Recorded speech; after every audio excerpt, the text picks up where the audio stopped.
परिचय। अंकिता, जैसा कि हम जानते हैं कि पौधों को पानी की आवश्यकता होती है। विल्टेड पत्तियां फिर से हरी हो जाती हैं जब उनकी जड़ों में पानी डाला जाता है, जिसका मतलब है कि पानी पत्तियों तक ऊपर पहुंच जाता है। हाँ, हमने ये भी सीखा है कि प्रकाश संश्लेषण के लिए पत्तियों को पानी की जरूरत होती है। इसी तरह पत्तियों में उत्पादित खाद्य में पौधे के अन्य हिस्सों, तनों, जड़ों, फूल और फलों में भी पहुंच जाता है। इसे पहुंचाने की प्रक्रिया ऊतकों द्वारा की जाती है। हाँ अंकिता, इसी तरह पशुओं में आंत द्वारा अवशोषित भोजन शरीर के सभी भागों के लिए होता है। फेफड़ों में अवशोषित ऑक्सीजन शरीर की हर कोशिका तक पहुंचती है। कोशिकाओं में उत्पादित कार्बन डाइऑक्साइड उन्मूलन के लिए फेफड़ों में लाई जाती है। एकदम सही माधुरी, ऐसे सभी कार्य परिवहन प्रणाली के परिणाम हैं। तो आओ अपने इस अध्याय में परिवहन प्रणाली के बारे में विस्तार से चर्चा करें।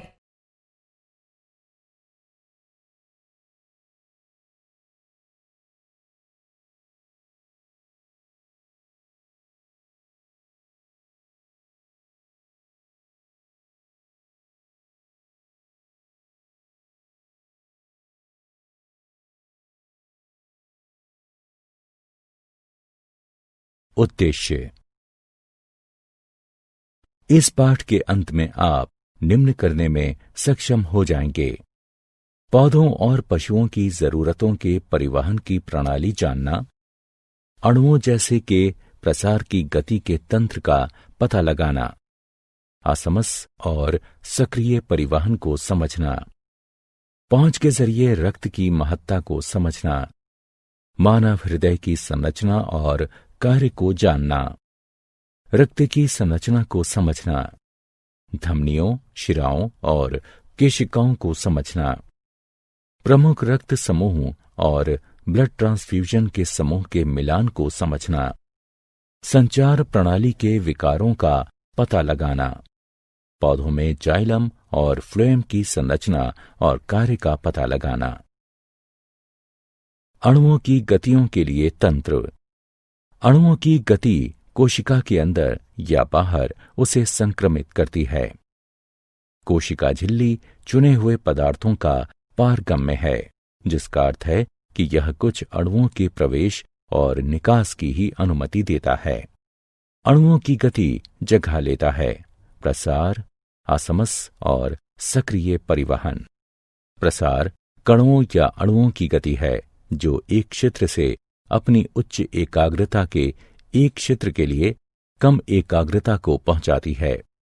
उदाहरणार्थ, श्वसन के दौरान फेफड़ों में ऑक्सीजन भरी हवा उच्च रक्त नलिकाओं में एकाग्रता से चलती हैं, जो उनमें ऑक्सीजन की कम एकाग्रता के होने पर गतिशील होती हैं। असमस एक गति होती है जिसमें पानी के अणु एक क्षेत्र से ज्यादा पानी के अणुओं के क्षेत्र में कम पानी के अणु वाले क्षेत्र में पहुंच जाते हैं, जब उनको सेमी परमिबिल मेम्ब्रेन से अलग किया जाता है। सेमी परमिबिल मेम्ब्रेन का अर्थ एक मेम्ब्रेन यानी झिल्ली से है, जो कुछ अणुओं जैसे पानी के अणु के माध्यम से गुजारते हैं, लेकिन कुछ अन्य बड़े अणुओं के लिए नहीं। प्रसार या असमस के दौरान कोई ऊर्जा खर्च नहीं होती है। सक्रिय परिवहन अणुओं की गति होती है जो एकाग्रता ढाल के खिलाफ होते हैं, जो ऐसे क्षेत्र से जहां पर एक क्षेत्र से दूसरे क्षेत्र में उच्च एकाग्रता वाली जगह पर पहुंचाता है। सक्रिय परिवहन में ऊर्जा की आवश्यकता होती है।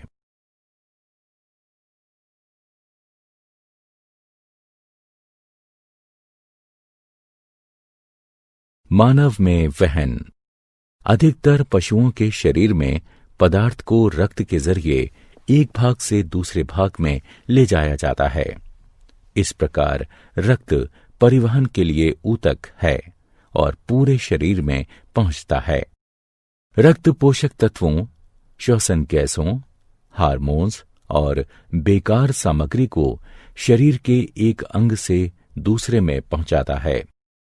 संचार प्रणाली में अंग जो रक्त बनाकर पूरे शरीर में प्रसारित होते हैं, मानव संचार प्रणाली में शामिल होते हैं।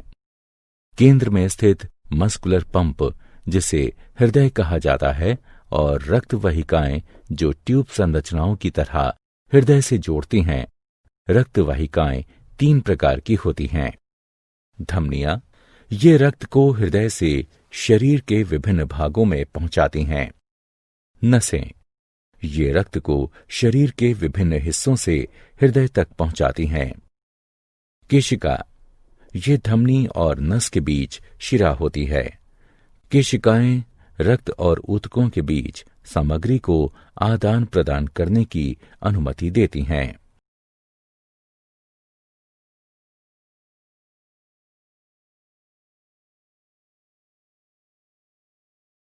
मानव हृदय संरचना।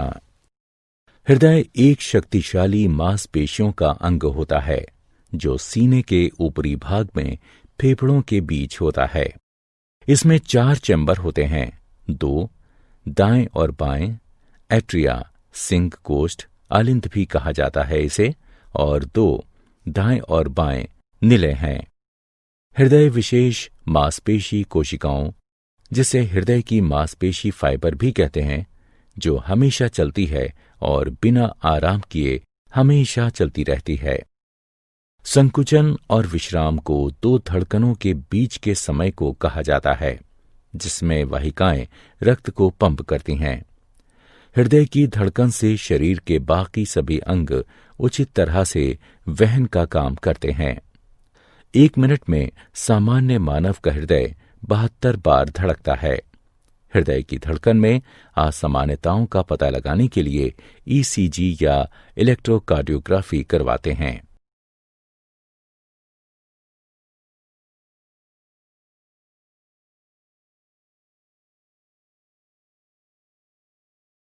मानव हृदय के कार्य। अशुद्ध रक्त में ऑक्सीजन कम होती है और कार्बन डाइऑक्साइड अधिक होती है, और शुद्ध रक्त में पूर्ण ऑक्सीजन होती है। एक बड़ी नस शिरा नसों के माध्यम से अशुद्ध या विऑक्सीजनित रक्त को शरीर के सभी हिस्सों से इकट्ठा करती है और दायां आलिंद को खाली कर देती है। फेफड़ों से एक ही समय में नस में बायां आलिंद ऑक्सीजन से रक्त लाता है। इस समय हृदय के सभी 4 कक्ष आराम कर रहे होते हैं। फिर कोष्ठ और अशुद्ध रक्त दायां आलिंद से प्रवेश करते हैं और बायां आलिंद से शुद्ध रक्त बाएं निलय में प्रवेश करता है। हृदय के भीतर वाल्व रक्त को वापस बहने से रोकते हैं। अगले निलय काम करते हैं, जबकि कोष्ठ आराम करते हैं। रक्त शुद्ध होने के बाद 2 फुफ्फुस धमनियों के माध्यम से दाएं निलय से फेफड़ों को जाता है। बाएं निलय से ऑक्सीजन से भरपूर रक्त पंप होकर बड़ी धमनी में जाता है, जिसे महाधमनी कहते हैं।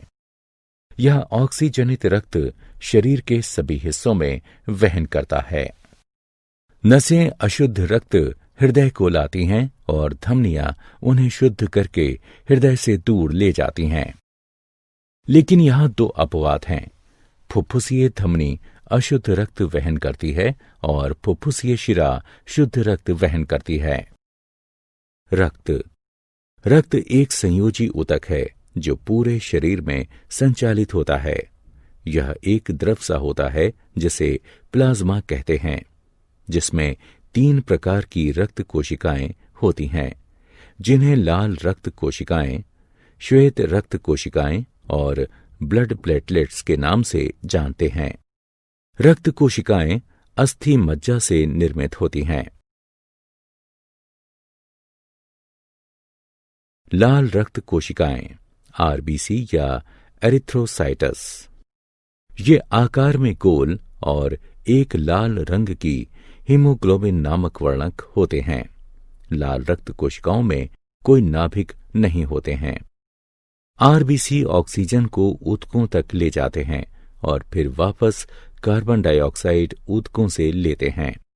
करीब 5 मिलियन mm³ एरिथ्रोसाइटस रक्त परिसंचारी में होते हैं। श्वेत रक्त कोशिकाएं WBC या ल्यूकोसाइटस। चूंकि ये कोई रंग द्रव नहीं ले जाते, इसलिए इन्हें रंगहीन WBC कहते हैं, जो अनियमित आकार के होते हैं। परिसंचारी खून में 5000 से 7000 mm³ WBC उपलब्ध होते हैं। ये शरीर को संक्रमण से बचाती हैं, जो रोगाणु या एंटीबॉडी बनाने वालों को खा जाती हैं। ब्लड प्लेटलेट्स यानी थ्रोम्बोसाइटस। ये कोशिकाओं के बहुत छोटे टुकड़े होते हैं। इनमें कोई नाभिक नहीं होता। ये रक्त के थक्का बनने में भाग लेते हैं। रक्त के कार्य। रक्त पोषक तत्वों, ऑक्सीजन, कार्बन डाइऑक्साइड, हार्मोन्स और बेकार सामग्री शरीर की जरूरत के हिसाब से वहन करता है। कुछ दवाएं भी शरीर में रक्त के माध्यम से दी जाती हैं। लसिका। लसिका भी एक संचार तरल पदार्थ है और लसिका वाहिकाओं में बहती हैं। ये हल्के पीले रंग की होती हैं। ये हमेशा ऊतकों में एक ही दिशा से हृदय तक पहुंचती हैं। कोशिकाओं को लिम्फोसाइट कहते हैं, जिनमें लसिका होती है और शरीर को संक्रमित होने से बचाती है। लसिका आंत से शरीर के अन्य भागों में पचा वसा वहन करती है। यह प्रोटीन और तरल पदार्थ को ऊतकों से वापस कर देती हैं। रक्तदाब। रुधिर वाहिकाओं की भित्ति के विरुद्ध जो दाब लगता है, उसे रक्तदाब कहते हैं। यह दाब शिराओं की अपेक्षा धमनियों में बहुत अधिक होता है।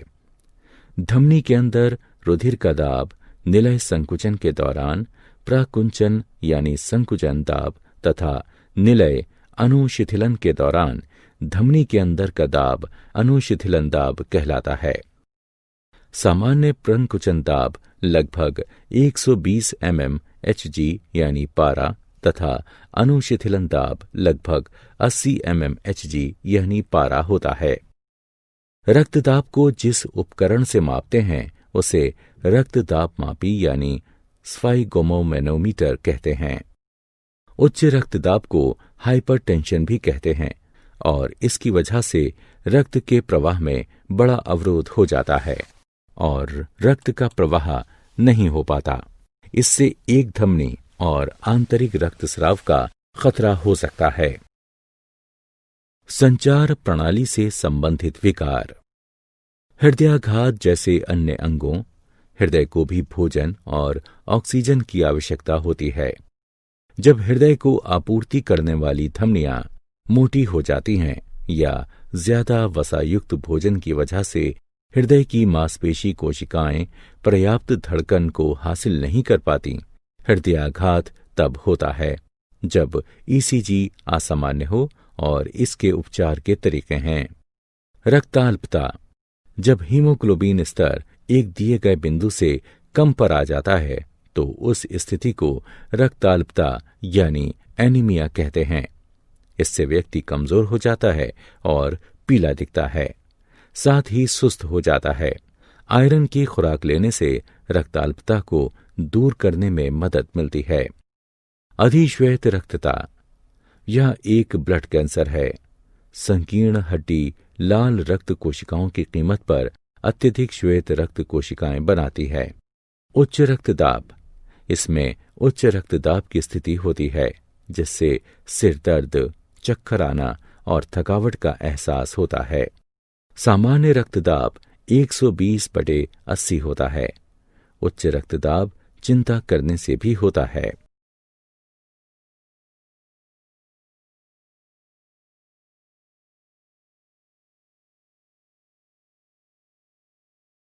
पादपों में परिवहन। पानी का परिवहन पादपों की जड़ों को पानी और खनिज मृदा से हासिल होता है।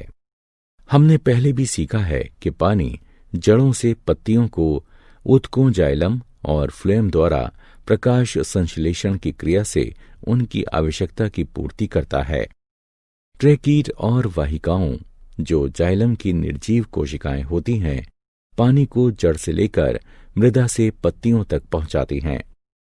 खाद्य सामग्री का परिवहन पादप के अन्य भागों में पत्तियों से पहुंचता है, उसे ट्रांसलोकेशन कहते हैं। यह सामग्री फल, स्टेम या जड़ों में संग्रहित की जा सकती है।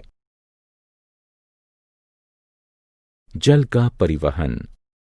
पानी और खनिजों को जब ऊंचाई की ओर गुरुत्वाकर्षण के विरुद्ध चढ़ाना होता है तो ऐसा वाष्पोत्सर्जन के द्वारा होता है। वाष्पोत्सर्जन एक प्रक्रिया है जिसमें पानी वाष्प के रूप में पत्ती की सतह से जाता है, जिसे रंध्र कहते हैं। इससे जल अनवरत गति से जड़ के जाइलम में जाता है और जल के स्तंभ का निर्माण करता है। खाद्य और अन्य पदार्थों का परिवहन। खाद्य सामग्री शुगर्स और पत्तियों में संश्लेषित अन्य खाद्य अणु परिवहन फ्लोएम के माध्यम से पादप के अन्य भागों में पहुंचते हैं। चलनी ट्यूब फ्लोएम की जीवित कोशिकाएं होती हैं जो भोजन का परिवहन करती हैं। क्रियाकलाप। दो छोटे बर्तन लीजिए जो लगभग एक आकार के हों और दोनों में समान मात्रा की मृदा डालें। हम एक बर्तन में एक पादप को और दूसरे में समान ऊंचाई की छड़ी को अन्य पादप के साथ सुनिश्चित कर देते हैं। दोनों बर्तनों की मृदा को प्लास्टिक की चादर से ढक देते हैं ताकि उनमें किसी भी तरह की नमी वाष्पीकृत न हो सके। दोनों को ढकने के बाद एक में पादप और दूसरे में छड़ी के साथ पादप रखते हैं और फिर दोनों को आधे घंटे के लिए सूर्य की रोशनी में रख देते हैं। पादप वाले बर्तन में पानी की छोटी छोटी बूंदें प्लास्टिक की चादर के अंदर दिखती हैं। ऐसा पत्तियों के पानी और वाष्पोत्सर्जन की ढुलाई के कारण होता है।